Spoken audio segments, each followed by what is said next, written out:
Her fiancé took the engagement ring from her finger before he left her in the snowstorm, but he never checked what she had sewn inside the lining of her coat. Grant Whitfield's taillights faded between the pines, 2 red dots shrinking into the dark until nothing remained but the wind and the sound of her own breathing. Maeve Carlyle lay beside an empty mountain road in the Berkshires, snow pressing cold against her cheek, and she tried to move her fingers. They answered with a dull ache, and that was enough, because pain meant she was still alive. 20 minutes earlier, he had told her they were celebrating 6 years of their engagement. He had even packed her suitcase himself, the way he used to back when she still believed gifts meant love instead of apologies. When the car stopped, his voice stayed calm, and that was what frightened her most. He guided her gently toward the trees as though they were taking a quiet walk, twisted the ring from her finger, and slipped it into his pocket. "They'll think someone robbed you," he said. For 8 years, she had translated Grant into a man she could forgive, turning coldness into stress, silence into exhaustion, control into concern, but there was no kinder meaning hidden inside those words. He looked at her once before returning to the car, not with anger, not even hatred, but with relief, as if leaving her there lifted a burden he had carried for years. Now the cold was settling into her bones, and she pressed her hand against the seam near her ribs. The small flash drive was still there, sewn shut just that morning. Grant believed he was erasing a bride. He never imagined he was setting free the only witness who could read the code that would bury his entire family.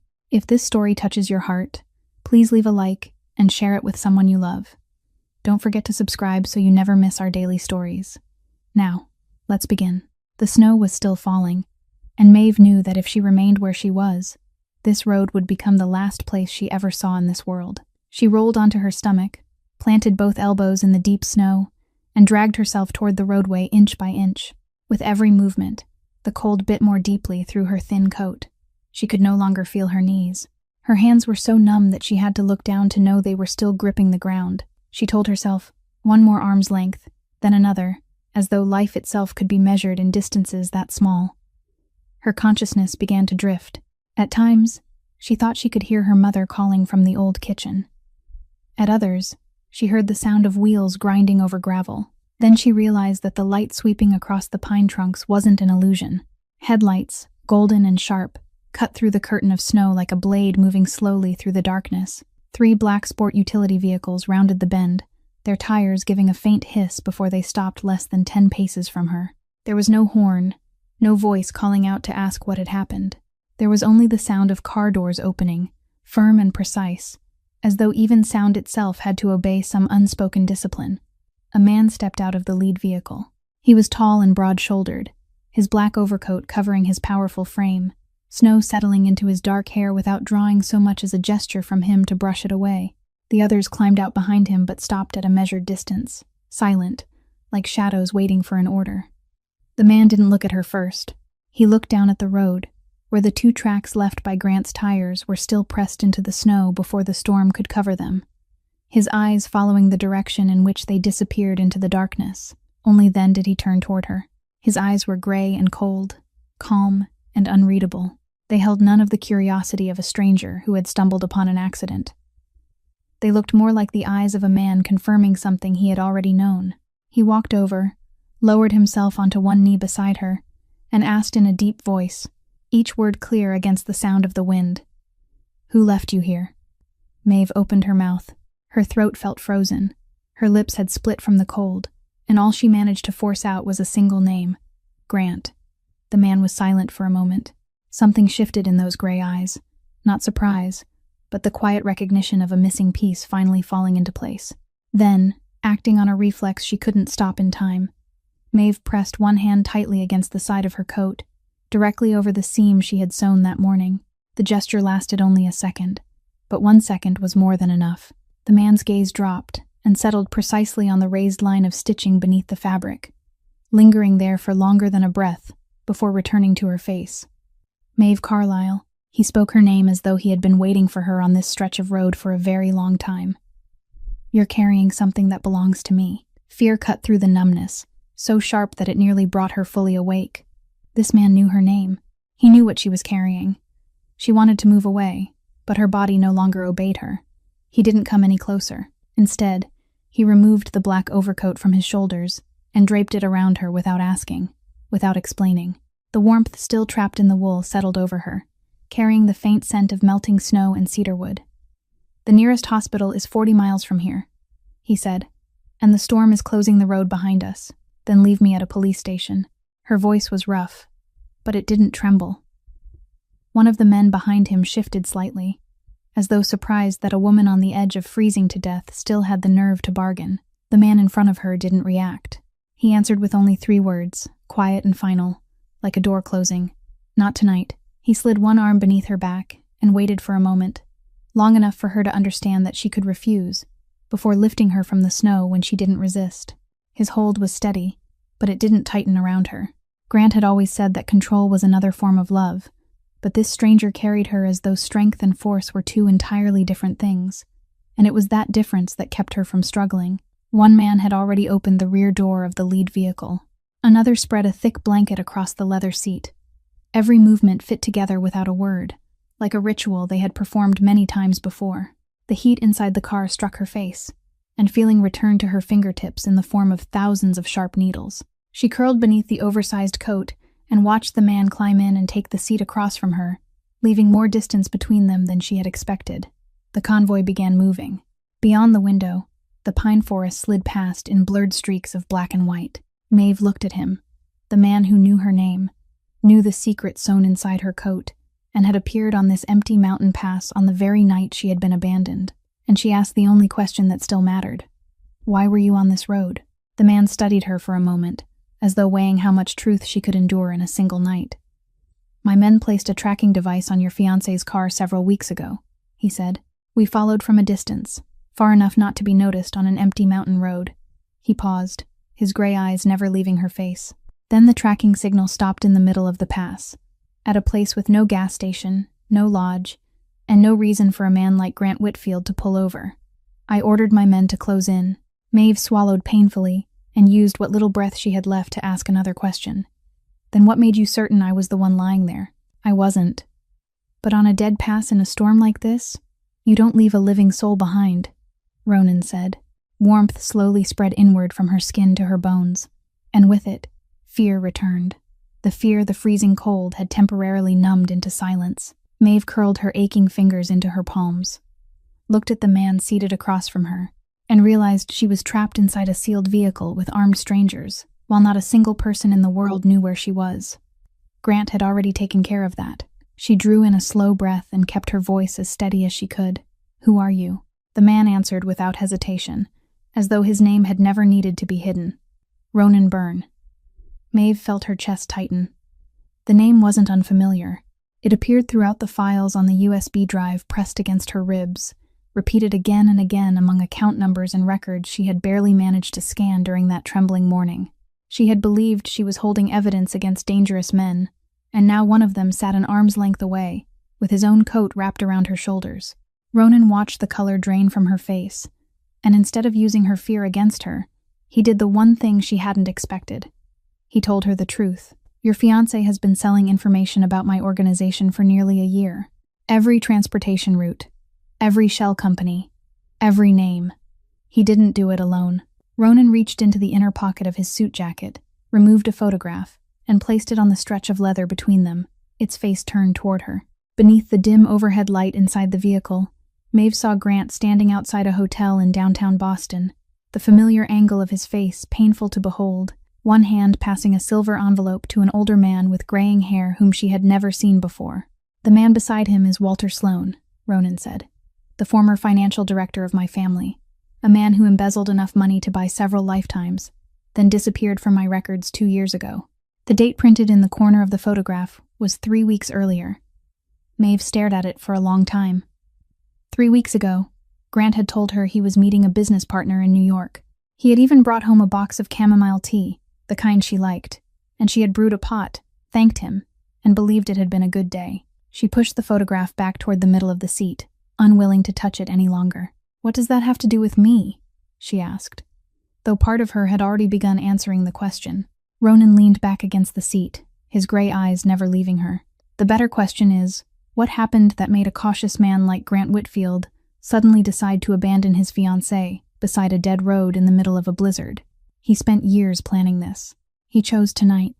Maeve said nothing, And in that silence, the scattered pieces of the past week began fitting together in an order that chilled her more deeply than the snow had. That morning, after Grant left the house early for a meeting, she had opened the safe in his study, the safe whose combination she had accidentally learned after he left the note with the numbers inside a shirt pocket and sent it to the laundry. She had only meant to find the papers for her mother's boarding house, the documents he always claimed had been lost. Instead, behind a false panel at the bottom of the safe, she found the USB drive. She had picked it up, trembling, sewn it into the lining of her coat that very morning, then replaced the false panel, closed the safe, and told herself he would never know. But the safes of men like Grant didn't keep secrets through trust. They reported every time the door was opened. She said it aloud, slowly, as though she had to hear the words with her own ears before she could believe them. He knew the safe had been opened that morning. He knew I was the only one home. So that afternoon, he told me about an anniversary trip, packed the suitcases, and opened the car door for me. Her voice didn't break. It simply grew quieter. He had already decided everything before I even fastened my seatbelt. Ronan didn't offer comfort, didn't deny it, didn't soften the truth, and strangely, that felt easier to bear than every gentle lie she had ever been told. He only said, "Men like him don't kill because of hatred. They clean up." To him, you stopped being his fiancé tonight. You became a file that needed to be closed. The convoy slowed. Beyond the window, two towering iron gates appeared through the falling snow, opening inward without a sound, and a stone road climbed toward a gray stone house resting against the mountainside, its windows glowing with warm golden light against the white night, beautiful, isolated, and impossible to leave without permission. Maeve understood that the moment the gates closed behind the last vehicle, the car stopped before the front steps. Ronan got out first, walked around, opened the door on her side, then stepped back and simply stood there, neither offering his hand nor urging her forward, leaving the space between the open car door and the steps entirely to her decision. Mountain wind drove the snow sideways through the light. Maeve pulled the black overcoat tighter around herself, placed one foot onto the gravel buried beneath the white, and looked up at the man waiting in the storm. "There's a doctor inside," Ronan said, his voice as calm as it had been throughout the drive. "Your hand needs to be treated before the frostbite spreads any deeper." He tilted his head slightly toward the wooden door opening into warm light behind him, and the final words he spoke before she crossed that threshold weren't an invitation, nor were they quite in order. They sounded more like a contract being read aloud beneath the falling snow. "After the doctor is finished, you'll tell me why your fiancé chose to erase you on the very night he betrayed me."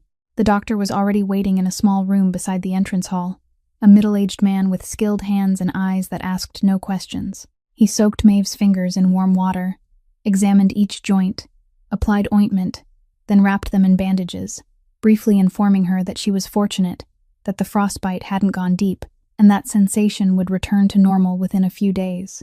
Then he gathered his instruments and left as quietly as he had appeared, as though bandaging a woman who had been found in the middle of a blizzard was simply something that happened in this house on Friday nights.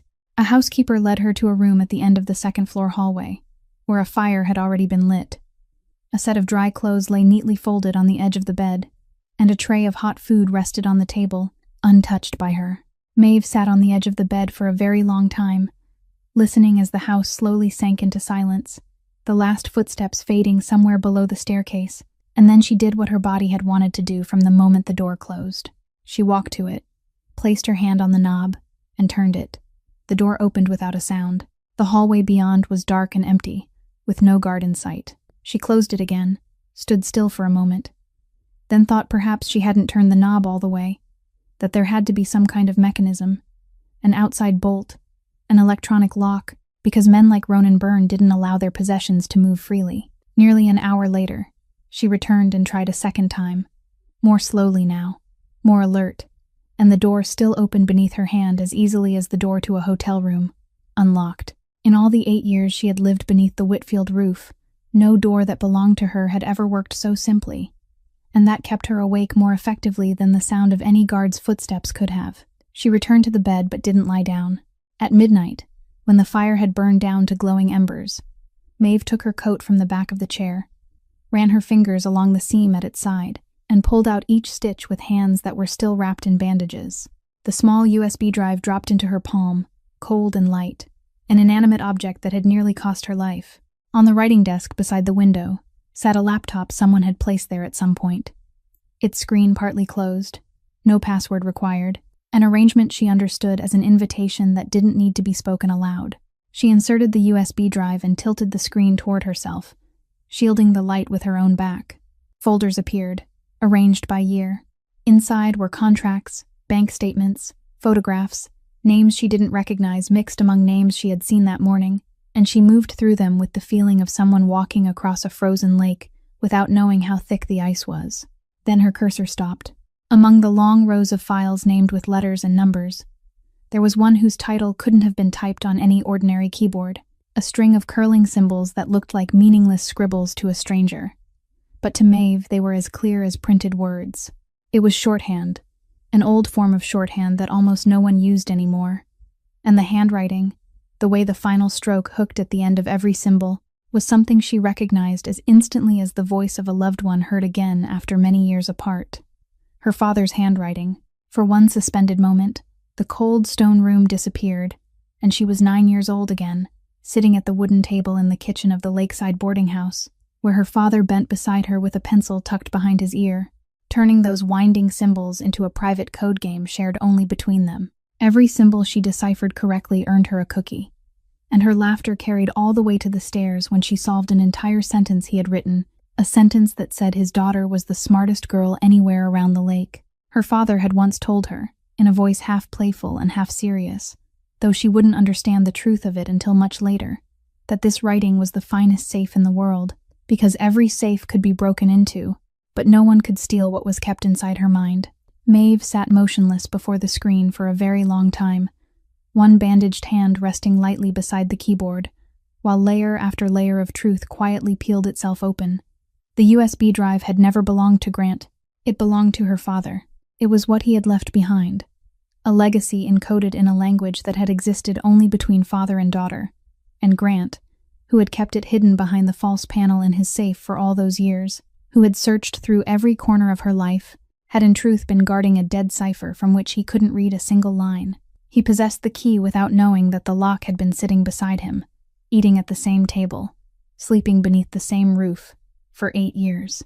Maeve pulled the USB drive free and closed her hand around it until the metal edges pressed into her skin, and for the first time since the night of the blizzard, what rose inside her chest wasn't fear. She stood and reached to turn off the light when she heard it, very faintly, drifting up from downstairs through the gap beneath the unlocked door, Ronan's voice speaking to someone on the phone.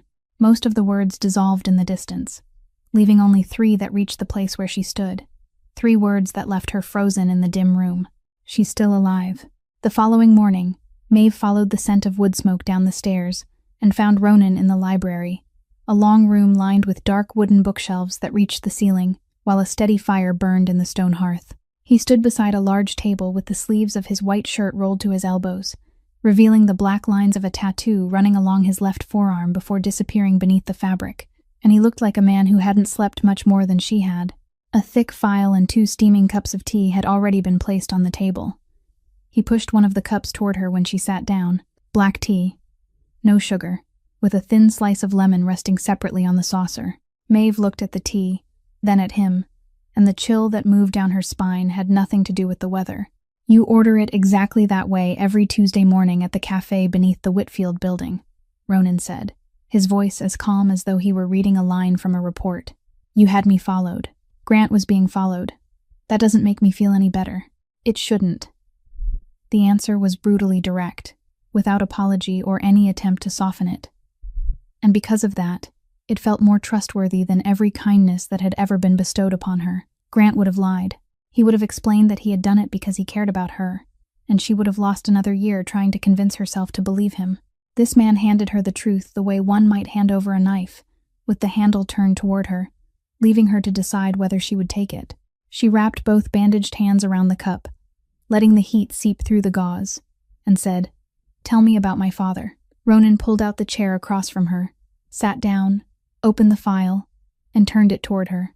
The first page held Edward Carlyle's official identification card, with a portrait of a man whose eyes looked so much like hers that her throat tightened, and beneath it were the words identifying him as an auditor for a federal agency. Your father was one of the finest auditors the East Coast had ever seen, Ronan said. More than a decade ago, during an audit of state public contracts, he discovered money flowing through companies that existed only on paper, millions of dollars laundered through bridge construction and road repair projects, real projects whose costs had been inflated many times over. He reported it to his superiors and waited. Instead of an investigation, the file was stamped and put away. The documents he had submitted began disappearing from the system one page at a time, and someone suggested that he accept a better position in another city. Maeve turned to the next page and found bank statements, diagrams of shell companies connected by a tangled web of arrows, and she recognized several company names that matched folders she had seen on the USB drive the night before. Your father understood what was happening, Ronan continued, so before every page of evidence could be taken from him, he made copies of everything in his own way. A few months later, he died on a mountain road. Just one sentence, without a single word added, and Ronan allowed it to remain between them, neither decorating it nor guiding her toward any conclusion, leaving her to hear everything that hadn't been said. Maeve looked down at her father's identification card, at the eyes in the photograph, and the things she had believed for 8 years. An accident, a slick road, fate, began to crack one by one like thin ice beneath a footstep. She didn't cry. Tears were something she had already spent on much smaller things inside Grant's house, and what was rising inside her now was drier, sharper, and quieter than tears.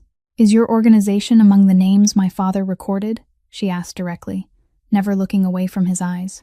"There were men who used my family's name without permission," Ronan replied, and his jaw tightened for a moment. "That's part of the reason I was tracking Walter Sloan. Sloan led me to Grant, and Grant, without ever realizing it, led me to you." Maeve set down her tea. Less than a day earlier, she had been lying in the snow waiting to die, and now she was sitting in the library of a man the entire city feared, holding evidence that could bury all of them, perhaps even him. She had every reason to remain silent, to nod, to obey as she had obediently done for 8 years. Instead, she heard her own voice rise, steady and clear. "I'll help you trace all of it, but I have 3 conditions." Ronan tilted his head slightly and waited. "You don't make decisions for me about anything, even when you believe it's for my safety. You don't touch Grant, not because I still love him, but because I want him to pay under the law, through the very documents he treated with contempt. And when this is over, I leave without debt, without obligation, and without anyone following me." She finished and waited for the objections, the bargaining, the arguments about danger and protection she had already learned by heart from another man. Ronan only looked at her through the thin steam rising from their cups, and said one word: "Agreed." "That quickly?" she asked, the words nearly escaping before she could stop them. "I thought men like you never surrendered control." Something passed through his gray eyes, not quite a smile, but closer to one than anything she had seen from him since the night before. "Perhaps it's time you learned what kind of man I am," he said. Then he stood, fastened his cuffs again, and walked toward the door. At the threshold, he stopped without turning around. "The computer in your room has no password. It isn't being monitored, and no one in this house will ask what you opened. When you're ready to tell me, I'll be here." Then the library door closed behind him, quietly and decisively, and Maeve remained alone among the towering shelves with her father's file before her and the USB drive in her pocket, with no eyes watching from the corner of the room, no ears waiting beyond the door, and she suddenly realized that she was trembling, not from fear, but because, for the first time in many years, someone had closed a door and allowed her to be alone with a secret that belonged entirely to her. Maeve carried the laptop down to the library, where the fire was still burning and no one returned to disturb her. Inserted the USB drive, and this time she didn't skim through it like a thief in the night. She read each folder systematically, exactly the way her father had once taught her to organize everything, from the outside inward, from the oldest to the newest. Then she saw it, a folder sitting modestly among the lifeless company names, labeled with a single word that made her heart miss a beat. Larkspur, the name of her mother's lakeside boarding house. She opened it with bandaged fingers that had suddenly become clumsy. Inside were scanned copies of documents she had believed lost long ago. The deed to the boarding house in her mother's name, bearing the soft curve of a signature Maeve could now only vaguely remember, tax records from the years when the boarding house windows still glowed at night, and the old sales contract, The same contract Grant had once placed before her, while explaining that the boarding house was losing money, that keeping it would only burden her further, that selling it was the only way she could move forward in peace. Her signature appeared at the bottom of the page, round and obedient, the signature of a 21-year-old woman who believed the boy she had grown up with was carrying responsibilities too heavy for her to bear alone. But it wasn't the contract that seemed to drain all the air from the room. It was the notes attached behind it, messages someone had carefully preserved, exchanges between Grant and Walter Sloan, brief and cold as written commands. Basement and storage rooms of the boarding house searched before transfer. Archive not found. Continue applying pressure. Maeve read the final 3 words again and again, and each fragment of the past 8 years began falling into place with an order that made her stomach turn. Pressure. It was the college friends who slowly disappeared after each time Grant remarked that they were using her, that they weren't suited to the position she was about to enter, until her phone held only names belonging to the Whitfield family. It was the unfinished degree she abandoned after he convinced her that the family company she would one day join needed her more than any classroom, that continuing school would only delay the life they had already planned, and she had listened, withdrawn her enrollment, and told herself it had been her own choice. It was the secretary's desk placed directly outside his office, where she managed his appointments, wrote his letters, knew about every meeting he attended but was never invited into one, a job with no title on the company chart, no path upward, no way out, only an invisible tether that grew shorter with every passing year. She had called all of it protection. In truth, she had been an excavation that lasted 8 years, and everything he took from her, her friends, her education, her career, had merely been earth cleared away in the search for what was buried underneath. A knock sounded at the door at that exact moment. 2 brief taps, and Ronan entered when she answered. He looked at the open screen, then at her face, and he didn't ask whether she was all right, a question she was silently grateful he chose not to ask. Instead, he placed a printed page on the table, an old guest registration record from a hotel in Albany, and spoke in the steady, unembellished voice she was beginning to recognize. My people traced the Whitfield family's movements during those years. Vera Whitfield and her son spent 2 weeks in the Lake region during the summer. Your father submitted his report to his superiors. They stayed at a hotel less than 10 miles from your mother's boarding house, and Grant enrolled at your high school the following semester. Maeve looked at the paper without touching it. She remembered that summer. She remembered the charming new boy who had asked to sit beside her in class, who had admired the notebook she filled with strange symbols, who had become her closest friend and then, years later, her fiancé. She had told him about her father, her mother, the boarding house, everything, because people told everything to the person who had known them since childhood. The Whitfields approached your family before your father ever had his accident, Ronan said, each word falling clearly, without evasion. The engagement was his assignment. It hadn't been love slowly fading with the years, as she had once tried to explain to herself. It hadn't been 2 people growing up and growing apart, like the stories she had read to comfort herself. Even that seat beside her in the classroom had been a position of employment, and on the night of the blizzard, she now understood with a cold, piercing clarity. He hadn't abandoned his fiancée. He had closed a failed investigation after 8 years of searching, without finding what he needed, then erased the only witness who knew that investigation had ever existed.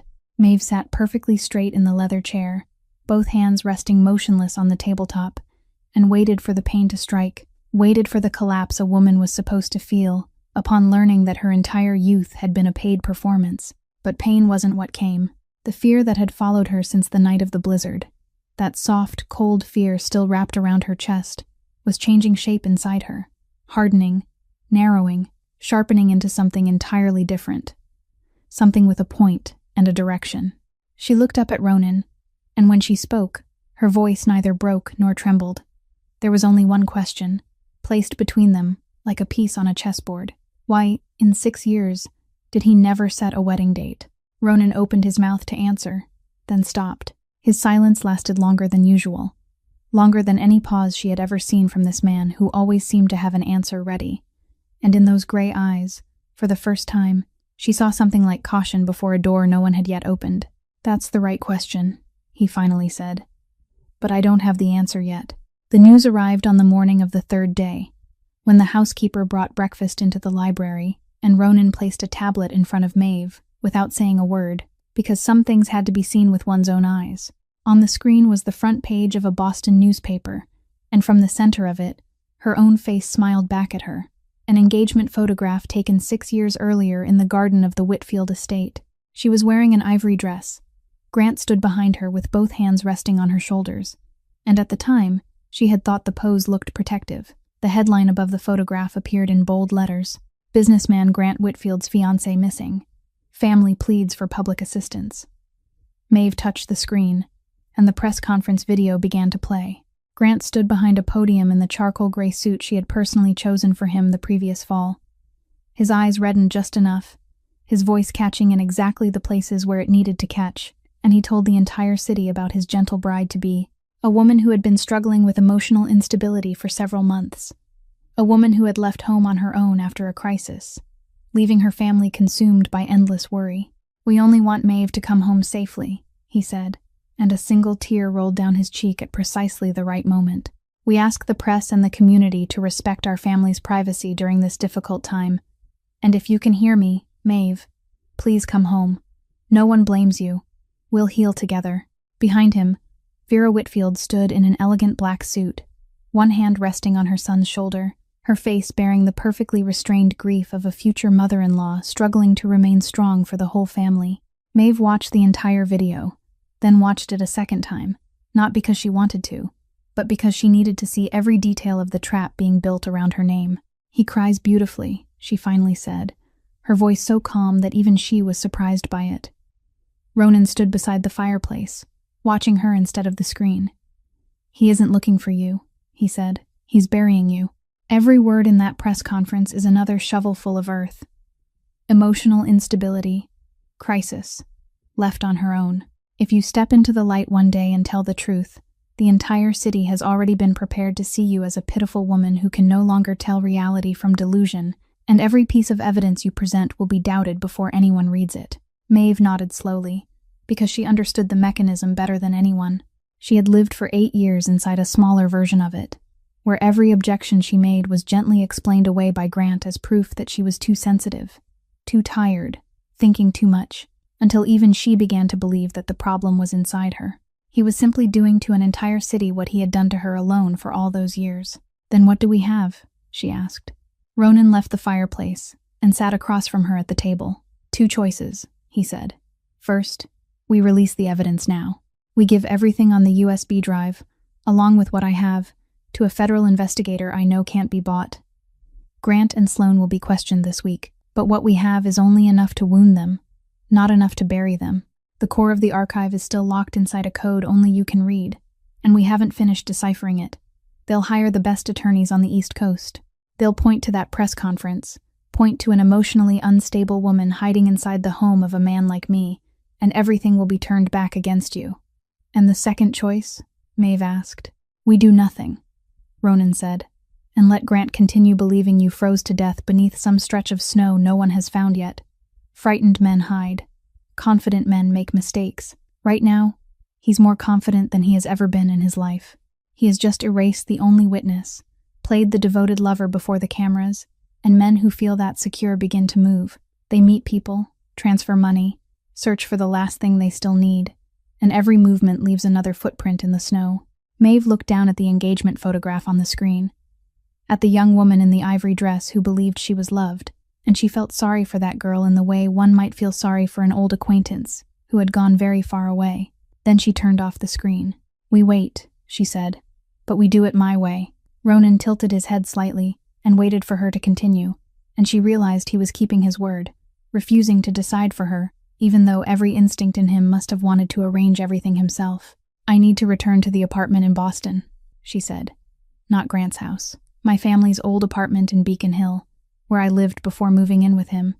The place that's still in my name because it's the only thing he never managed to persuade me to sell." She paused, and when she continued, her voice slowed as though she were following a thread through memory.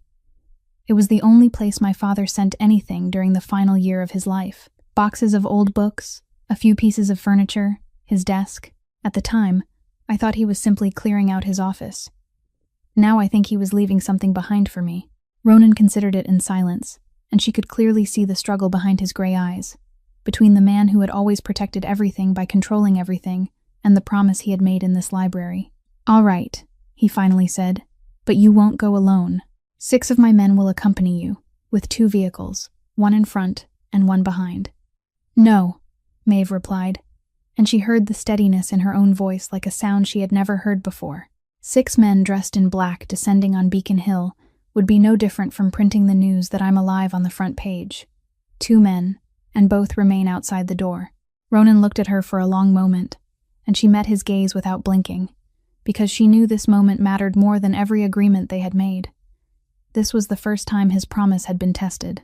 2 men, he finally said, and both remain outside the door. Then he rose and walked to the window, looking out at the snowfall beginning to thin over the mountains, and added one final sentence that made her understand he had yielded without feeling reassured. "But if that door remains closed for more than 30 minutes without a signal from you, Maeve, then our agreement about staying outside no longer applies." They returned to Boston 2 days later beneath a low, heavy, leaden sky. After reports about the missing fiancé had slipped from the front page to make room for the city's newer stories, the car stopped at the top of a stone-paved hill in Beacon Hill, 2 blocks from the apartment, and Maeve stepped out wearing an ash-gray wool coat and a knitted hat pulled low over half her face, looking no different from an ordinary woman walking home in the middle of the day. 2 of Ronan's men got out behind her and separated to opposite sides of the sidewalk, keeping enough distance that no one would think they were together, while Ronan remained in the car exactly as they had agreed, though she could feel his eyes following her through the tinted glass until she turned the corner.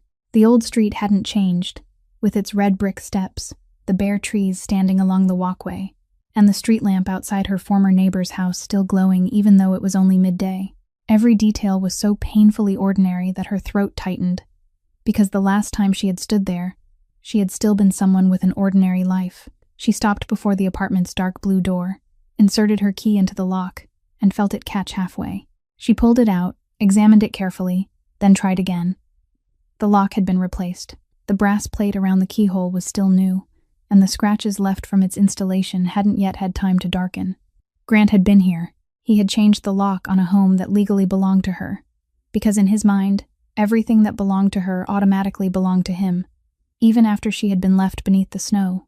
Maeve stood still for a moment, then bent beside the stone planter, holding a dead rosemary plant near the steps, tipped it to one side, and removed the spare key from the small tin box where she had hidden it many years earlier. Grant had once seen her put it there. He had laughed and said the hiding place was far too obvious, that a thief would need only 3 seconds to find it. But throughout all those years, he had never bothered moving it anywhere else, because the things that belonged to her habits had never been important enough to deserve his attention. As it turned out, the spare key to the rear door still fit the old lock he hadn't thought to replace. She went around the narrow passage beside the house, opened the rear door, and stepped into a freezing kitchen covered by a silence as thick as dust. The smell of the old house rushed over her, wood, books, time standing still, and beneath it all was another scent that didn't belong there, the faint trace of Grant's cologne. She walked down the hallway and stopped at the threshold of the study. The room had been torn apart. Books had been swept from the shelves in entire sections and thrown into piles across the floor, their spines split open, their pages twisted beneath shoe prints. Her mother's wool rug had been turned over and thrown into a corner. Long sections of baseboard had been pried away, exposing dark gaps running along the bottom of the walls, and every drawer in the filing cabinet had been pulled out, emptied, overturned, and thrown on top of the others. This wasn't a burglary. Burglars knew how to hurry. These were the marks left by someone with all the time in the world. Someone who had searched beneath fully lit lamps without needing to listen for approaching footsteps, because he was certain the owner of this home would never return to see what he had done. During all the years he had played the role of her fiancé, Grant had only dared search in darkness, moving carefully and returning everything to its proper place. And the devastation before her now was his most honest confession, more honest than every tear he had shed at the press conference. He had believed she was dead. Maeve stepped over the scattered books and torn pages, then knelt beside her father's desk, a dark walnut piece standing in the corner, the only object that remained in its original position, perhaps because it was too heavy to overturn, and because its drawers had already been emptied. Whoever had searched it must have assumed there was nothing left inside, but her father had never kept important things in drawers. With her fingers still wrapped in bandages, She traced the carved border beneath the desktop until she found the small rose engraved in the far right corner, the flower she had believed was merely decoration when she was 9 years old, until the day her father took her hand, placed it over the carving, and pressed gently.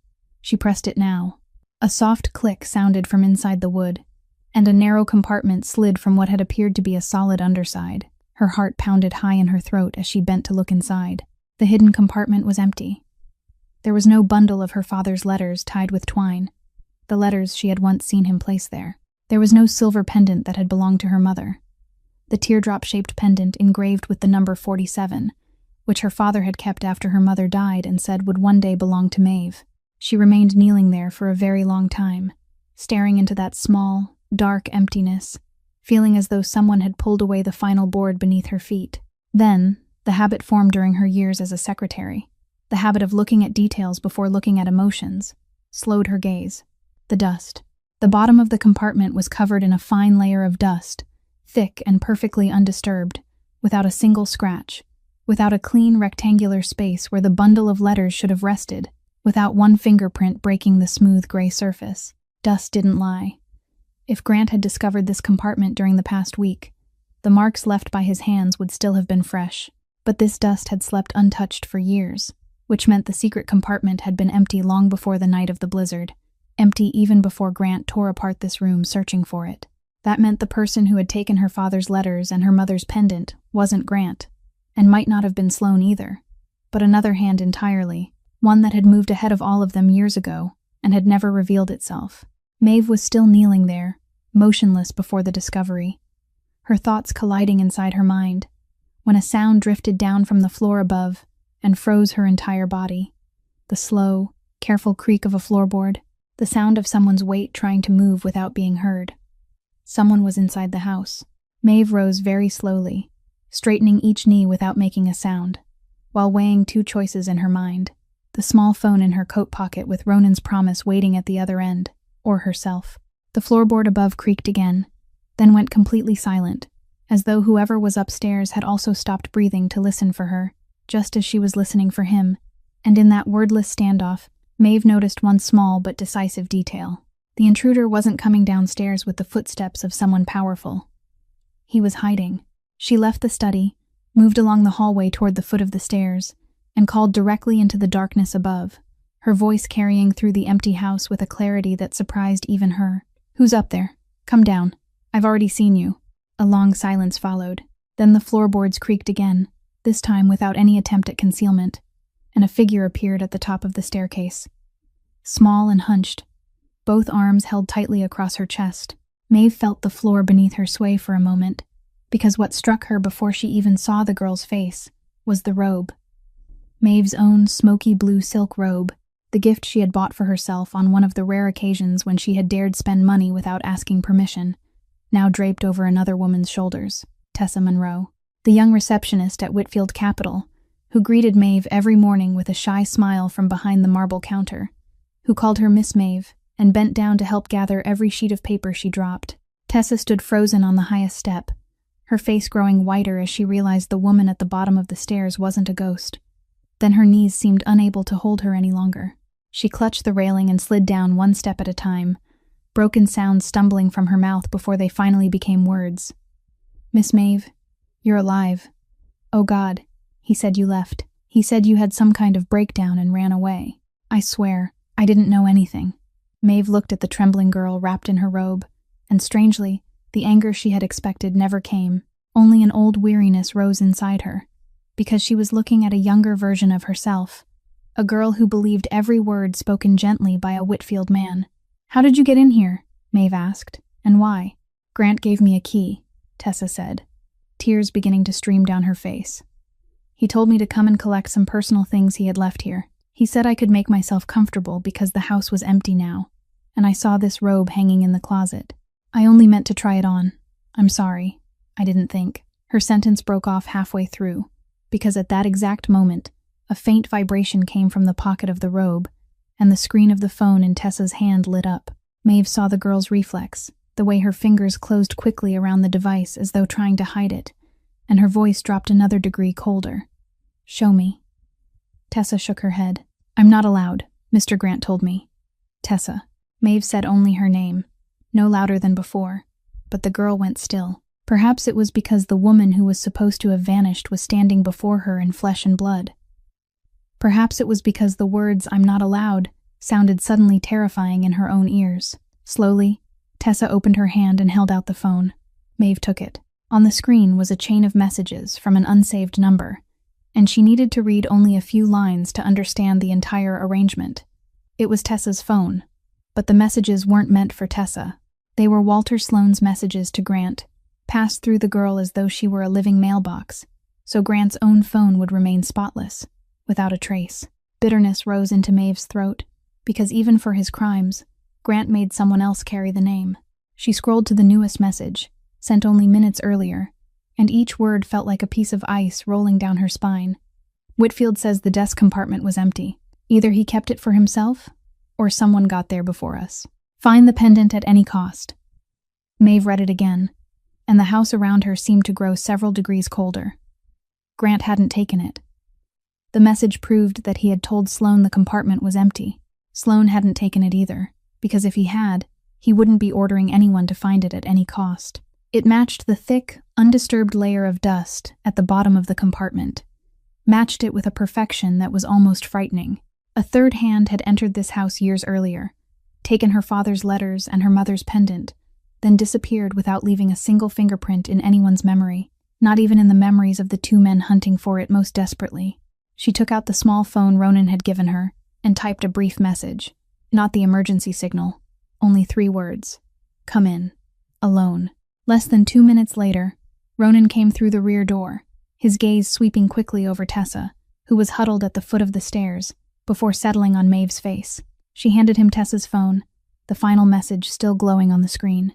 Ronan read it, and Maeve saw something rare happen across the face that never revealed anything. A stillness that lasted longer than a breath, the stillness of a man who had just discovered a piece on the board he hadn't known existed. The pendant engraved with the number 47, he said quietly, almost to himself. Safe deposit box 47. Sloane tried to buy access to it 3 months ago, through 3 layers of intermediaries, and failed. He looked up, his gray eyes meeting hers. Because someone without a name paid more. They left Beacon Hill before nightfall, taking Tessa in the second car. The young woman was brought to a small hotel outside the city, with one of Ronan's men stationed in the lobby, not to keep her prisoner, but to keep her alive, because Maeve and Ronan both understood that once Sloane realized his living mailbox had fallen into someone else's hands, the girl's life would be worth no more than a message that had already been read. Throughout the drive back to the stone house, Maeve sat in silence with Tessa's phone resting in her palm, rereading every exchange between the 2 men who had defined the course of her life, and one name kept returning through the older messages like a ripple that refused to disappear. A limited liability company with the lifeless name Meridian Holdings, through which Sloane repeatedly mentioned routing payments. She had seen that name before. She searched her memory for half an hour before finding it, and when she did, both hands went cold beneath the bandages. Meridian Holdings was the name printed on the old contract for the sale of the boarding house, the buyer that had taken possession of Larkspur Inn from the signature she had written at 21.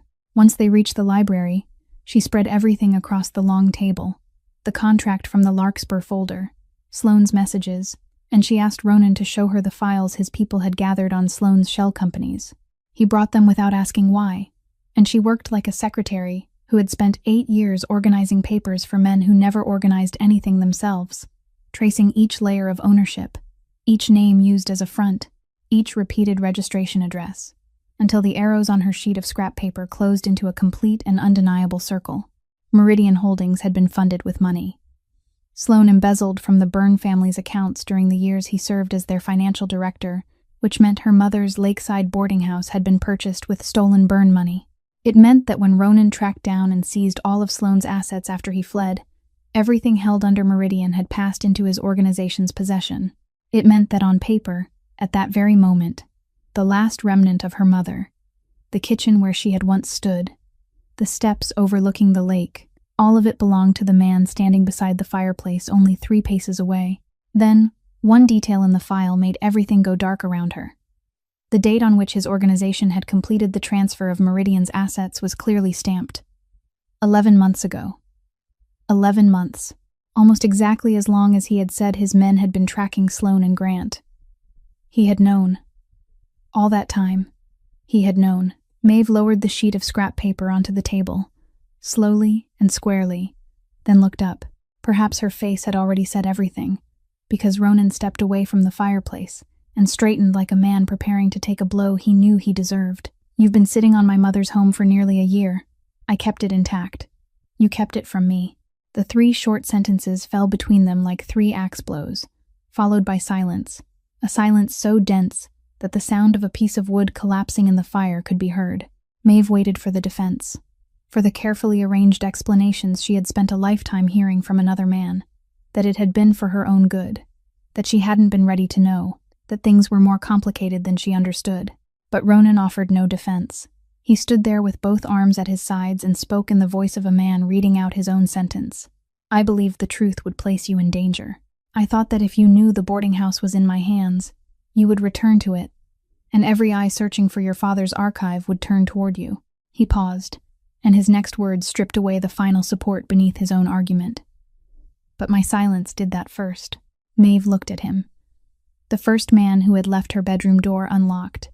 The first who had walked out of a room and left her alone with her own secret. The man who had agreed to all 3 of her conditions without bargaining, and yet before she had ever named a single condition, he had already placed her outside a truth that belonged to her own blood.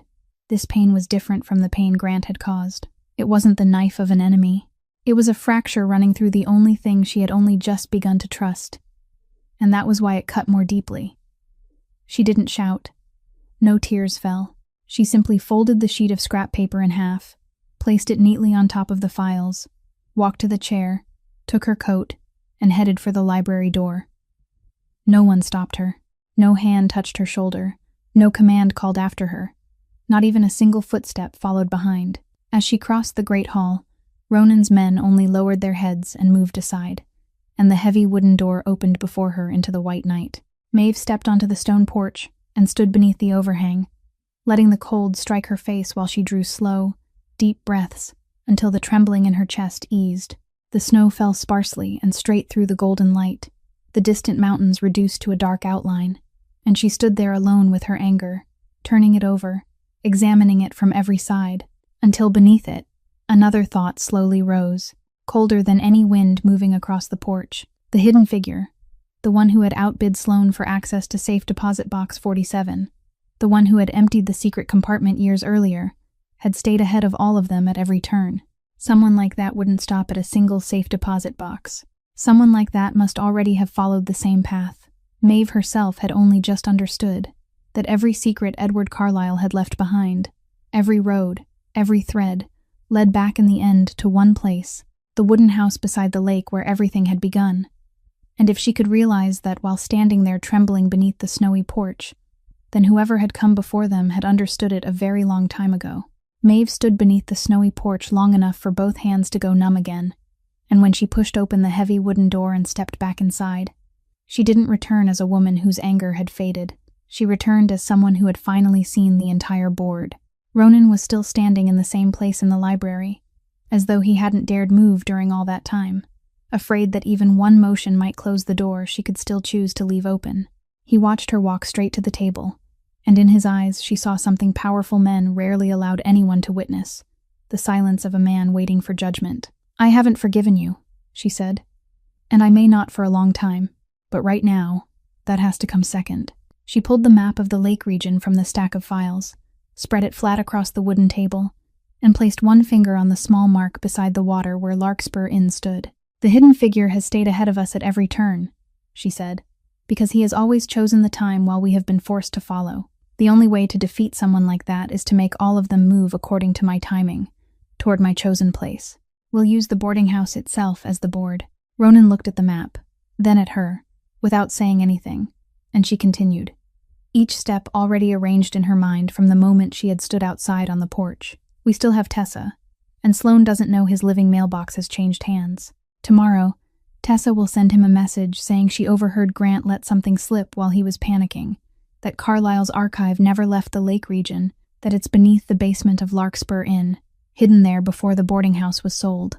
Half of that message is plausible enough that he won't be able to dismiss it, because Sloane did have the basement searched years ago. But searching a building isn't the same as digging beneath its foundation, and the seed of suspicion I saw in his messages will do the rest. He already believes either Grant kept something for himself, or someone else got there first. This gives him a third possibility that will feel far more comforting, that what he has been seeking has remained buried in the ground all these years. He won't dare go alone because he no longer trusts Grant, and Grant won't dare stay away because he no longer trusts him. Two men who suspect each other will hold each other tightly enough to arrive together, and when they stand inside my mother's house, they'll answer to me. She paused, then laid down her final condition. Your men remain hidden at the outer perimeter, beyond the maple woods, outside the line of sight from every window, and no one acts, no one, unless I press the button. I'll be inside, alone. The silence after those words was different from every silence that had ever passed between them. Ronan straightened from the edge of the table, and for the first time since the night of the blizzard, she heard the true weight carried inside his voice, the weight that made other men fall silent when he entered a room. No. I yielded at Beacon Hill. I stayed outside the door. But this isn't an apartment in a crowded neighborhood. This is an isolated wooden house beside a lake, and there will be two men inside who have already tried to erase you, one of whom was confident enough to do it with his own hands. I won't agree to let you walk into the middle of them. Maeve didn't retreat even half a step. She didn't raise her voice. She simply looked directly into the gray eyes darkening before her and said, "Then don't permit me. Trust me." "Trust isn't permission," he replied, almost forcing out each word. "That's exactly what Grant always used to say." The sentence fell between them, and the room seemed to stop breathing. Ronan went still, his entire body motionless, and she saw the words strike somewhere deeper than any argument could reach, because for one brief moment, the man before her saw himself standing on the other side of the mirror, on the side of men who claimed protection as the right to decide another person's life. And he had sworn to himself that he didn't belong there. He turned away, braced both hands against the mantel, and in the firelight she saw his jaw tighten, then slowly loosen, like a battle ending inside a man. When he turned back, he didn't say he agreed. He didn't say she had won. He only reached into his coat, removed the small black phone he had given her before the trip to Beacon Hill, and placed it on the wooden table between them, slowly, as though he were laying down a piece of the man he had once been. "One button," he said, his voice calm again, though rougher than before. "You press it, and I come in." Not one moment sooner, Maeve picked up the phone and felt its small weight in her palm, the weight of a promise being kept through every difficulty it demanded of the person keeping it. And she nodded without thanking him, because between them, words of gratitude had become too light. That night, after every light in the stone house had gone dark, and only the mountain wind whistled through the cracks around the windows, Maeve sat at the writing desk in her room, with a small lamp turned low. Before her, the laptop displayed her father's encoded files, and beside it lay a leather-bound notebook still carrying the fresh scent of paper, which she had found inside a drawer. She began to write. The old shorthand flowed from the tip of her pen, as though it had never left her hand throughout all those years. Symbol joining symbol, line joining line, page joining page, and she wrote without stopping until the eastern window changed from black to pale gray, filling the entire notebook with a language that perhaps no one else in the country could still read. Then she set down the pen, stretched the aching fingers she had unwrapped that evening, looked at the notebook resting beneath the circle of lamplight, and for the first time since the night of the blizzard, the corners of Maeve Carlyle's mouth curved into a smile. They reached the lake region in the middle of the following afternoon, when the winter sun had already begun to sink low, casting a pale golden light across the dirt road that followed the shoreline. The car rounded the final bend. The rows of bare maple trees opened on either side, and Larkspur Inn appeared before Maeve after 8 years of absence, the 2-story wooden house standing silent beside the frozen lake, its faded blue paint peeling away in uneven patches, the sign hanging above the porch so worn that only half the name could still be read, and its shuttered windows facing the water like eyes exhausted from waiting. She stepped out before anyone could open the door for her, stood motionless on the thin layer of snow covering the path, and allowed the memories to wash through her for exactly 1 moment. The kitchen beyond that window was where her mother had once stood every morning while the scent of toasted bread drifted all the way to the lakeshore, and on the wooden frame leading into it, Maeve knew there was still a small mark showing her height at 9 years old, carved there by her father with a knife one summer afternoon. Only that much. She allowed herself no more, because she hadn't come home to remember. She had come to build a chessboard. Inside, the inn was cold and dark, its furniture standing beneath white sheets like bowed figures, dust covering the long wooden counter where her mother had once welcomed guests, and the floorboards giving a soft creak beneath every footstep as though recognizing someone familiar. Ronan's men worked quickly and in silence, checking every room and every entrance, establishing their hidden positions beyond the maple woods according to the exact plan she had drawn, then withdrawing completely and returning the house to its stillness. Maeve walked through the ground floor, pulled the covering from the long table in the center of the main room, and as she began rolling up the cloth, Ronan entered, brushing snow from his shoulders, a thick brown paper envelope in his hand. He placed it on the table before her without speaking, then stepped back. Maeve looked at the envelope, then at him, and opened it. Inside was a set of legal documents, and she needed to read only the first line of the first page to understand what she was holding. A deed transferring ownership of the property. The transferring party was listed as Meridian Holdings and its related entities. The receiving party was written clearly in black ink. Maeve Carlyle. All of Larkspur Inn, the land, the house, and everything permanently attached to it, had been transferred into her name, with no conditions, no obligation in return, and no signature she was required to give in exchange. The notarization date stamped in the corner made her read it twice. 3 days earlier. 3 days earlier had been the night she stood beneath the snowy porch with her anger still whole, before she returned inside and designed this plan, before he knew whether she would forgive him, whether she would remain, whether she would ever look at him the same way again. He had signed the inn back to her on a night when he had no idea what he would receive in return, not even a farewell. It should never have belonged to anyone else, Ronan said. Nothing more. He offered no explanation, claimed no credit for the legal work that must have been forced through in the middle of the night, and didn't mention that he had preserved the property intact for 11 months. Maeve stood there with the documents in her hands, and she didn't thank him. She couldn't speak, and she also understood that she didn't need to, because the man before her wasn't waiting for gratitude. He had already turned away to inspect the window latch, as though what he had just done was no more than returning something lost to its rightful place.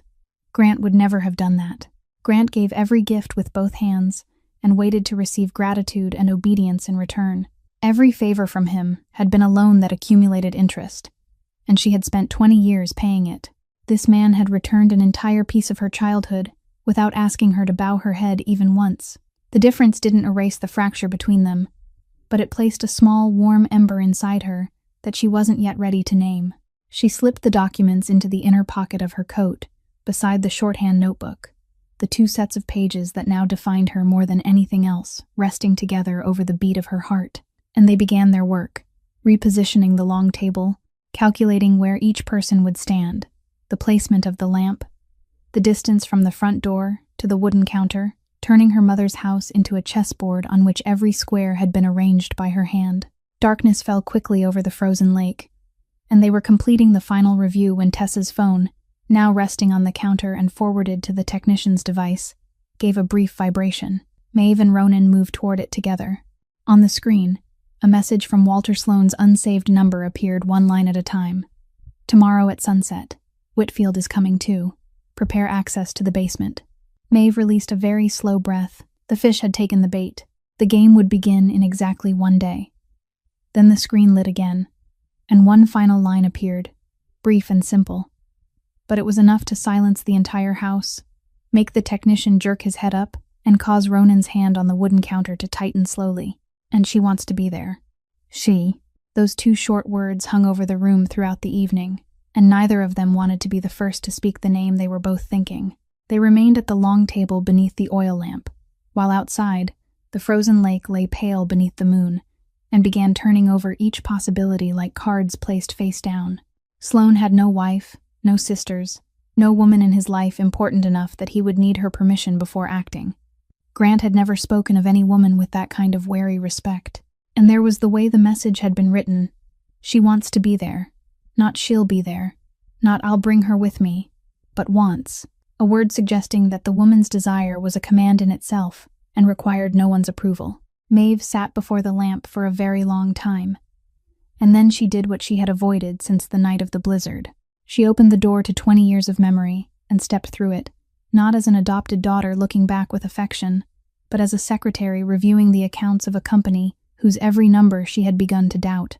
She moved backward through each year, each room, each dinner beneath the Whitfield roof, and for the first time, she allowed herself to look directly at the small fractures she had covered with gratitude for all those years, who had decided to take her in less than a week after her family's tragedy, so quickly that even the attorney had been surprised, who had gently suggested over afternoon tea that she leave college to prepare for her future role in the family company, before Grant repeated those exact words, who had always been the first to suggest delaying the wedding whenever a relative asked, saying they should wait for the perfect time, that the children had their whole lives ahead of them, who had offered to keep her parents' belongings after the boarding house was sold, so the poor child wouldn't have to look at them and feel sad. Each question fell like a drop of water, and everyone flowed toward the same hollow place. Every thread running through those 20 years passed through the same hand when she pulled at it. A slender hand in a silk glove that had never formed a fist in front of her, never raised its voice, never spoken a command that sounded like one. Vera Whitfield, her adoptive mother with platinum hair always pinned so neatly that not one strand fell out of place, the woman who embroidered lavender onto a handkerchief for Maeve every birthday, the woman all of Boston called the city's most elegant widow. Maeve rose abruptly from her chair, walked around the table twice, and wrapped both arms tightly around herself. "It can't be," she said, and her voice sounded as though she were arguing with someone inside her. "She sat beside my bed for 3 nights when I had a high fever. She cried at my engagement. You don't understand. Someone can pretend to love you for a month, for a year, but no one can pretend for 20 years. Ronan didn't argue. He let her complete a third circle around the table, before quietly opening the leather case he had brought from the stone house, removing a thin set of papers, and placing them on the wooden surface beneath the pool of light from the lamp. "The hidden person," he said, his voice even and careful, like someone placing stones one by one across a river. "The one who outbid Sloane. We haven't identified them yet, but we traced the money. The payments didn't come from any personal account. They moved through several layers, and the final layer, the cleanest one, was a charitable foundation that had operated for nearly 30 years, with transparent records, devoted to scholarships and the care of orphaned children, a perfect front so respectable that no agency ever bothered to look twice." He turned the papers toward her. "The foundation is named after a flower." Maeve bent to read the bold words printed at the top of the page and felt the blood drain slowly from her face. "The Lily Rose Foundation." She didn't need to read another line, because she had written thank you cards to that foundation dozens of times throughout her life, had stood beside its founder at fundraising events, had heard that same woman explain with quiet emotion that the foundation had been named for the 2 flowers her late mother loved most, lilies and roses. The Lily Rose Foundation was Vera Whitfield's life's work. It was where Vera signed every check with the pearl-capped fountain pen that never left her handbag. And that very foundation for orphaned children, Maeve thought, her throat gone dry, had supported her. Her high school scholarship had come from Lily Rose every year. She had been told it was a fortunate coincidence, and she had believed it. She had written letters of gratitude in her neatest handwriting to the woman who had bought access to her father's secret with money drawn from that same stream. The house was so quiet they could hear the ice shifting across the lake. Maeve straightened, walked slowly to the window overlooking the shore, and stood there for a long time, staring at the frozen surface stretching white and silent beneath the moon, where 8 years earlier she had believed every misfortune in her life had been nothing more than a separate accident of fate. There had been no accidents. There had been a hand in a silk glove drawing every turn in her life before she was old enough to understand, placing a son in the desk beside hers, removing each loved one, each opportunity, each path of escape from her life as gently as pulling thread from a piece of embroidery. And even Grant, the man who had stood before the cameras weeping for her, the man so certain he had directed everything. Maeve spoke without turning around, her voice falling into the silent house like a stone breaking through ice. "He thought he was the hunter. It turns out even he was only a dog on a leash." The decisive day arrived beneath a rarely cloudless sky, with winter sunlight lying thin across the frozen lake throughout the morning before slowly turning the color of old bronze as afternoon descended. Since midday, Ronan's men had melted into the maple woods around the inn like shadows, without a wisp of smoke or a single flash of reflected metal. And roughly 2 hours before the appointed time, Several unfamiliar figures sent by the Whitfield side to scout the property were intercepted among the trees and silenced without a sound, allowing the stage inside to preserve the untouched appearance of abandonment the arriving guests expected to find. Tessa had been taken back to town the day before and placed in a small motel with a guard seated in the lobby, far from everything about to unfold beside this lake. In the main room of Larkspur Inn, Maeve stood alone.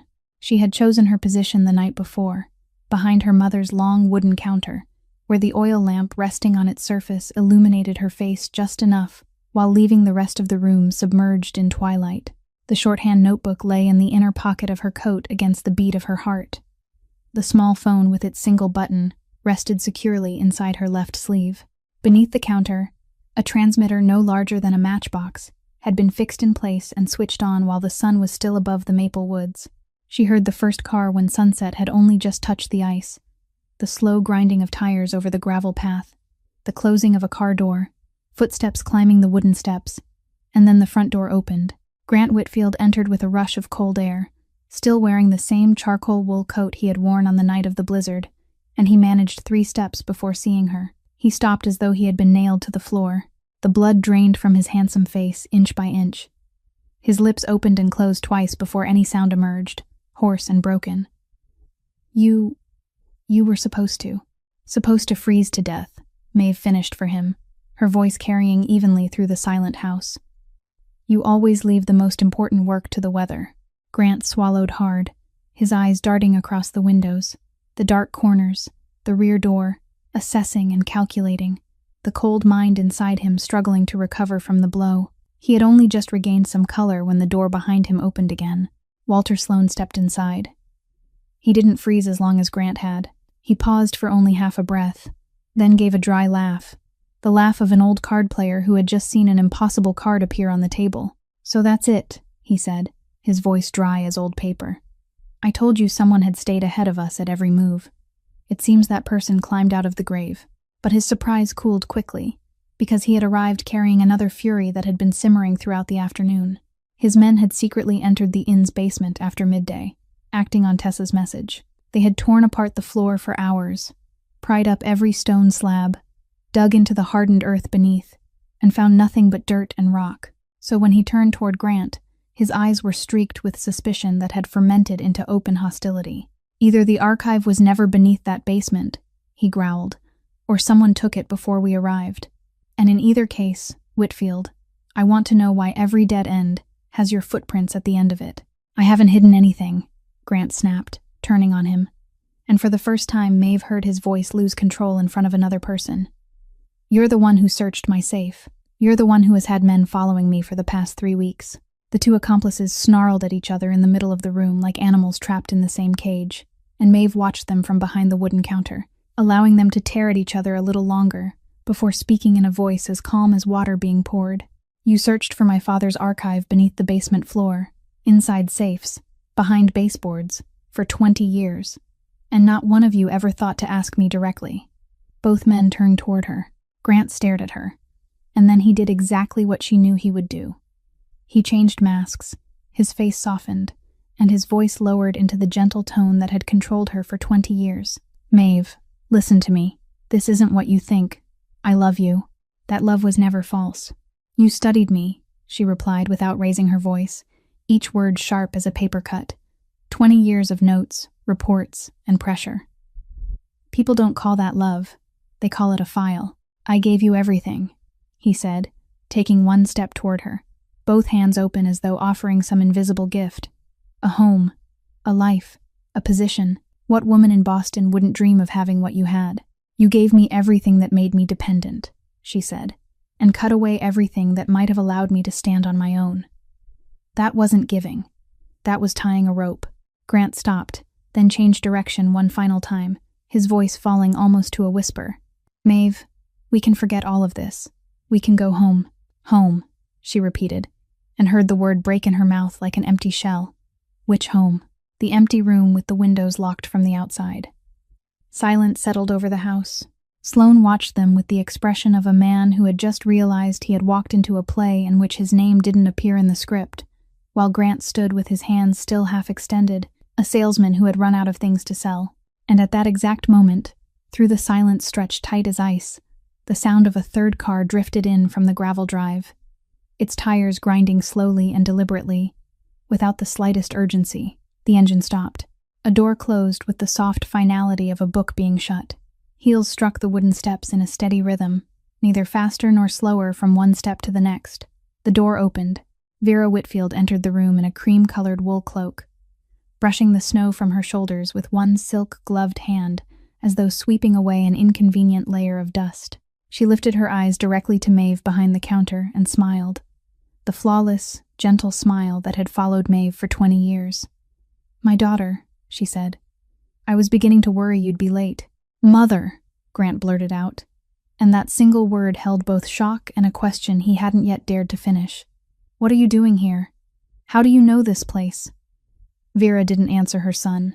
She slowly pulled the glove from each finger of her right hand, only her right hand, like someone preparing to perform a task that required precision, then let her gaze travel around the room, over the wooden counter, the covered furniture, the oil lamp, with the expression of someone revisiting an old photograph that had never mattered very much.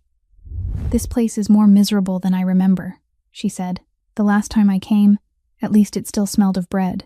The words fell as lightly as a leaf, and it was that very lightness that sent a chill down Maeve's spine.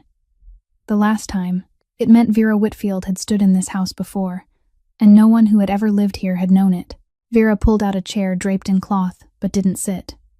She merely rested her bare hand on the back of it and looked at Maeve with an affection that was almost real. "Do you know what I have always valued most about you?" she said. "You have always been grateful. Rich children demand, poor children resent. But you were grateful. A grateful child is an easy child to teach." She spoke comfortably and without haste, showing no caution at all, and Maeve understood why. In this woman's eyes, tonight was only the final cleanup of a project that had lasted 20 years. Before her stood an adopted daughter alone inside an isolated boarding house. Behind her, she believed, were her own men sealing every exit, unaware that they had been intercepted and silenced in the maple woods hours earlier. People only spoke this freely to someone they believed would never have the chance to repeat what they heard. Sloane shifted one step toward the side door, and Vera's voice didn't change as she said, "Stay where you are, Walter. I'll deal with you afterward." He stopped. Grant stared at his mother as though he were looking at a stranger wearing the clothes of someone he knew. "Mother," he repeated, his voice beginning to fracture. "How long have you known about this place?" Vera released a short breath, almost weary at having to explain something so obvious.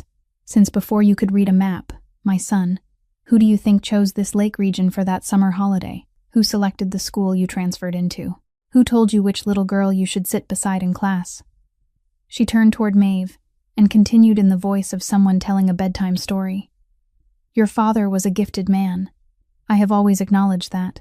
He uncovered something that people far more intelligent than he had worked very hard to bury. And when I learned that he had copied everything before the case was closed, I understood that the Carlyle family would need to be carefully looked after. I ordered your family approached that summer, before your father's accident, so that when the tragedy came, there would already be open arms waiting to bring you exactly where I wanted you." Maeve stood behind the wooden counter with both hands resting on its surface so they would have something to hold, and asked the question she had carried from the library in the stone house, the question Ronan hadn't been able to answer. "Then, what about the 6-year engagement?" Vera smiled, and for the first time, that smile revealed a trace of genuine pride. "You're sharper than I expected. Yes, that was me. I forbade him from marrying you until the archive was placed on my table. Marriage is a legal doorway, my daughter. A wife has rights. A widow has inheritance rights. A girl carrying the Whitfield name while holding her father's secrets inside her mind would be 10 times more dangerous than an obedient future daughter-in-law waiting for a wedding. So I kept you exactly where you belonged, close enough to watch and far enough away to remain harmless. 6 years, and 6 more if necessary." Grant stepped backward until his lower back struck the edge of the long table. "You're lying," he said, sounding more like a child than a man. "I delayed the wedding because of the company, because of the timing. That was my decision."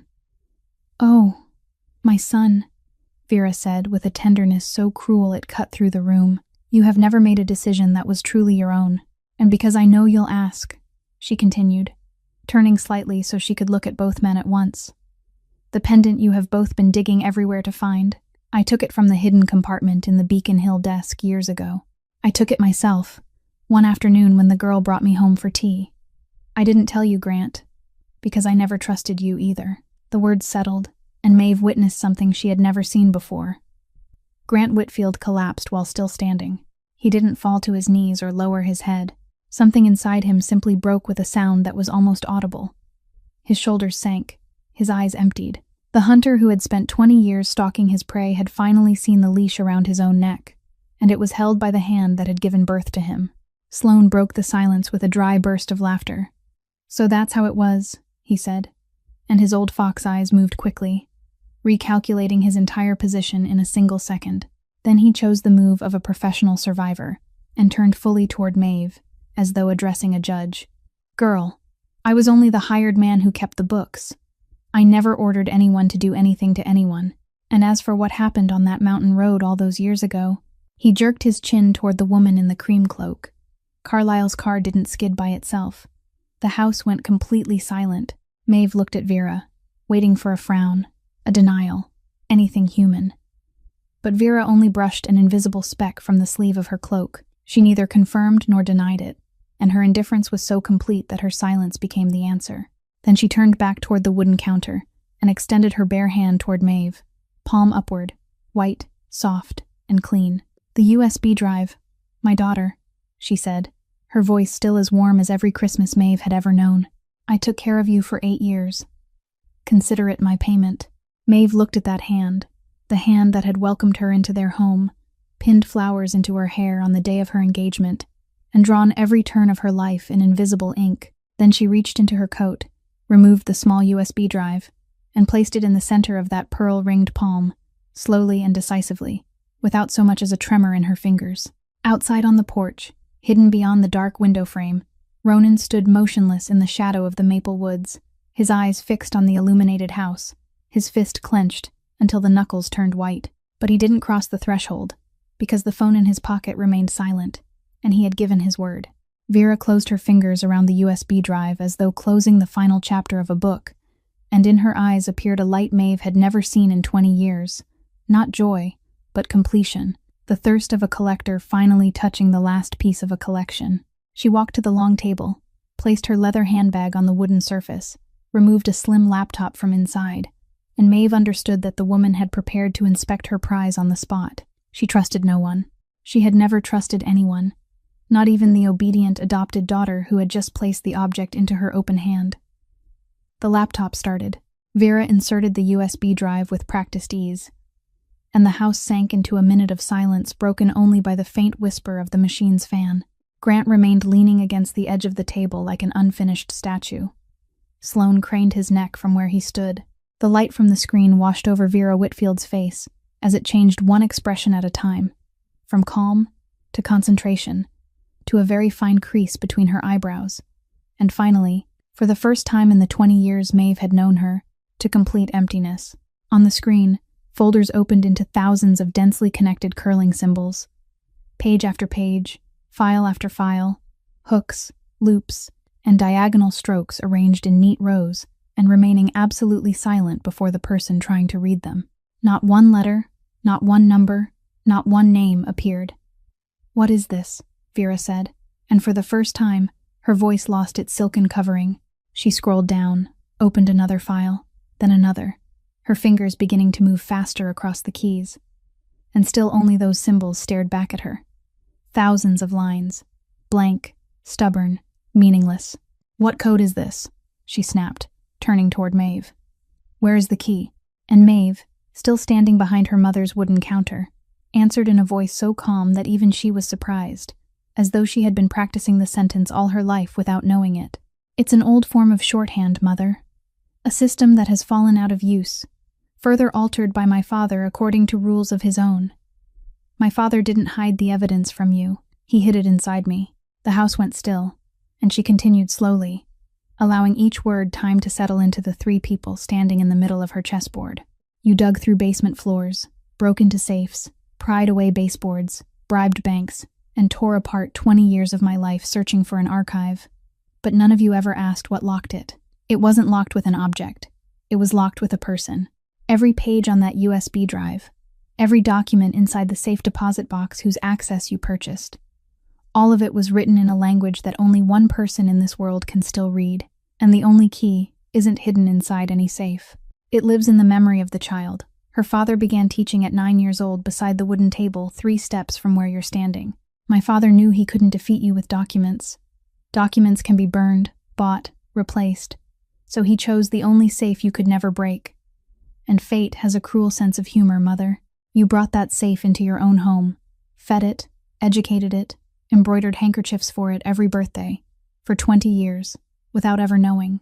Vera stood motionless beside the laptop, and Maeve saw the exact moment the woman understood everything. Not only the code on the screen, but why her adopted daughter had so obediently placed the USB drive into her hand. Giving it away had cost Maeve nothing. And because, Maeve lifted her left hand from the counter and pulled back her sleeve, revealing the small black phone resting in her palm, a green signal light blinking steadily at one corner of the device. Every word spoken inside this house from the moment you crossed the threshold and brushed the snow from your cloak has been transmitted directly to a federal investigator in Boston, a man no one on your list can buy. Your admission that you ordered my family approached before my father's accident. Your admission that you took the pendant. Your admission that you forbade your son from marrying me so you could keep me in place. Your silence when Mr. Sloan said the car didn't skid by itself. And the moment you took federal evidence from my hand. All of it, along with a complete translation of the archive that I copied into a notebook through an entire sleepless night, is now resting on the desks of people the Lily Rose Foundation can't afford to sponsor. She looked directly into the eyes of the adoptive mother, who was beginning to lose control, and placed the final words between them like a checkmate piece. You spent 20 years hunting. I needed 20 minutes. A chair crashed to the floor. Sloan lunged toward the side door with astonishing speed for a man his age, his hand already reaching the knob, when a voice came from the main entrance, deep and even, no louder than the wind moving across the lake. Don't. Ronan Byrne stood in the open doorway with snow resting on the shoulders of his overcoat. No weapon in his hands, no one beside him, only his presence filling the room like water flooding the hold of a ship. Walter Sloan, who had survived 30 years among the most dangerous men on the East Coast, released the doorknob, stepped back twice, and stood still. No one was touched. No hand was raised. No shout broke the air. There were only 4 people standing inside the old boarding house of a woman long gone, each of them pinned to the floor by the weight of what they had done, and in the silence stretched tight as the surface of a drum. From far across the frozen lake, the first siren drifted toward them, thin as a red thread drawn through the darkness, then growing thicker, closer, multiplying into layer upon layer of sound, as it approached Larkspur Inn along the snow-covered road beside the water. Blue and red lights swept across the windows of Larkspur Inn, spilling over the cloth-covered furniture like streaks of color running across snow, and the official vehicles came to a stop before the porch, without a single sharp squeal of brakes. The federal agents entered in orderly silence, without shouting or pushing, only clear voices reading each right and each arrest warrant, as though they too understood that this house had already witnessed enough chaos for one lifetime.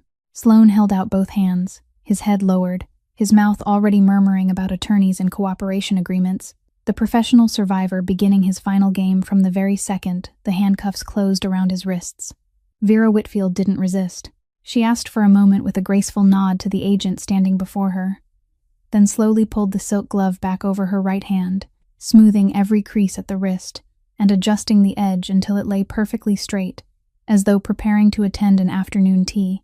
Only then did she extend both wrists in front of her, clean and orderly, not one strand of platinum hair out of place in its knot. The woman who had drawn 20 years in invisible ink intended to leave her own chessboard without a single flaw in her appearance, and Maeve watched her pass through the doorway, understanding that even at the very end, what Vera Whitfield had protected wasn't her son or the truth, but the posture of her own body. Grant was the last. He stood in the middle of the room while the agent read the warrant, but his eyes weren't on the man speaking. They searched for Maeve across the distance between them, through the blue and red light spreading over the wooden floor, and she knew what he was looking for. He was searching for the girl she had once been, the girl who had run after him to apologize even when she was the one who had been hurt, who had translated every act of coldness into pressure, who had believed that if she were only a little more obedient, a little more patient. Warmth would eventually return. He searched for a long time, and on his face, Maeve saw the moment he understood what she had known since the night she lay in the snow. That girl was no longer there. Before the agents led him toward the door, Maeve raised one hand and asked for a minute, then walked over and stopped in front of him. He looked at her, and something close to hope flickered in his empty eyes. She reached into the inner pocket of his charcoal wool coat, the pocket directly over his heart, where the instinct of a woman who had organized his life for 8 years told her to look, and her fingers touched a small, cold circle of metal. The engagement ring.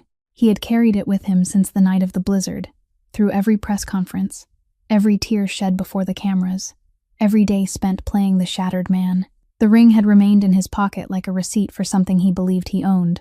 Maeve drew it out and held it between them so he could see it clearly. Then she turned away, walked toward her mother's long wooden counter, and placed the ring on its surface. The sound of gold touching wood was faint and dry in the silent room.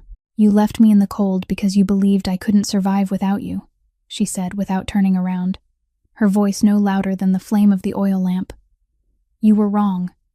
No answer came from behind her. There were only the footsteps of a man being led away, the closing of car doors on the gravel drive, and the clusters of blue and red light disappearing from the windows one after another, returning the house to the weak golden glow of the oil lamp and its familiar darkness. Larkspur Inn became quiet again. Only then did Ronan leave the doorway, cross the room, and stop at a distance close enough to speak without raising his voice, yet far enough not to cross any boundary. "What happens now?" he asked. "I leave," Maeve said. She saw his jaw tighten, saw the brief struggle behind his gray eyes, and then he nodded, slowly and heavily. "My car will take you." "No car," she interrupted, gently but firmly. "You promised not to decide for me." Ronan was silent for a moment, and what he did next was worth more than every beautiful speech she had ever heard. He stepped back half a pace and lowered his head slightly. "You're right." Maeve fastened her coat, picked up the flashlight from the counter, and walked toward the door, past him, past the long table where the laptop still displayed thousands of lines of her father's code, past the 20 years that had just closed behind her. After 3 steps, she stopped. She didn't turn all the way around. She only tilted her head enough for her words to travel in the right direction. "When I'm ready, I'll decide whether you belong in my life." Then she pushed open the door and stepped onto the porch, where the snow had stopped falling and the night air was sharp as glass. Behind her, beneath the warm golden porch light of the inn, the man powerful enough to make an entire city bow remained exactly where he stood. He didn't follow. He didn't call after her. He only gave her the one answer she needed to hear. "The choice is yours." 6 months later, spring returned to the lake, and Larkspur Inn stood beneath a fresh coat of pale blue paint, as though time had turned backward to the finest years of its life. The new sign glowed above the porch, every letter carefully painted in the exact style her mother had once chosen. And beneath that roof, 2 new lives were unfolding at the same time. Downstairs was a warm little tea room, where wooden tables stood beside windows overlooking the lake now freed from ice, and where Maeve worked behind the same long wooden counter her mother had once stood behind, preparing tea for guests with hands that had fully healed from the frostbite of that winter. Upstairs was a free legal office, and a support fund for women trying to leave controlling relationships, established with the very assets recovered from the Whitfield family, so that money once used to build a cage around one woman could now become the key that opened cages for many others. The sentences had been handed down before winter ended. Vera Whitfield received the harshest punishment. The woman who had kept her silk gloves spotless throughout her life was brought down by the very pages she had believed no one in the world could read. Grant signed a plea agreement in exchange for several fewer years, and Walter Sloane, true to the instincts of a survivor, became a witness for the prosecution. Maeve had once imagined justice would arrive loudly, like thunder, but true justice turned out to be very quiet. It sounded like children laughing around a table of warm apple pie on the tea room's opening day, like a little girl standing beneath the sunny porch, sounding out each letter on the newly painted sign, before crying out with delight when she managed to read the whole name, Larkspur. For 3 months after that night beside the lake, Ronan didn't call, didn't appear, and didn't send flowers. Once each week, a small envelope was quietly placed inside the mailbox by the porch, and inside was a handwritten note containing only one sentence. "I hope you're building something that belongs entirely to you. There were no demands, no reminders, no expectation of a reply. She kept every note in the drawer behind the counter, and on opening night, among the townspeople and the women from the office upstairs, she saw him standing silently at the far end of the room in a dark suit, without a single guard beside him, not claiming the space the way he had always done without realizing it, simply waiting like any other guest, waiting for his turn. When she crossed the room and stopped before him, he didn't speak in grand promises. He only extended one hand, palm upward, and asked two quiet words, a genuine question rather than a declaration of possession. "May I?" Maeve looked at his hand for a moment, then placed hers in it, and he stepped forward, not ahead of her and not behind her, but beside her, walking out onto the porch where the spring lake shimmered beneath the lights. The story ends there, but its lesson belongs to all of us. There are people in this world who teach us to mistake submission for love, who turn control into concern and transform a cage into something that looks like a home. But a woman doesn't become untouchable because a powerful man stands beside her. She becomes untouchable the moment she understands that her life, her voice, and her future belong to no one but herself. True love never asks us to become smaller. It simply stands quietly beside us and hopes we grow. If Maeve's story touched your heart, please subscribe to our channel, leave a like, and share this video with the people you love so we can continue discovering more compelling stories together every day. How did this story make you feel? And which moment moved you most deeply? Please share the thoughts from your heart in the comments below. We always look forward to reading every word you choose to tell us. We wish everyone watching this video abundant health, a joyful life, and peace in every day ahead. Goodbye, and we'll see you again in the next video.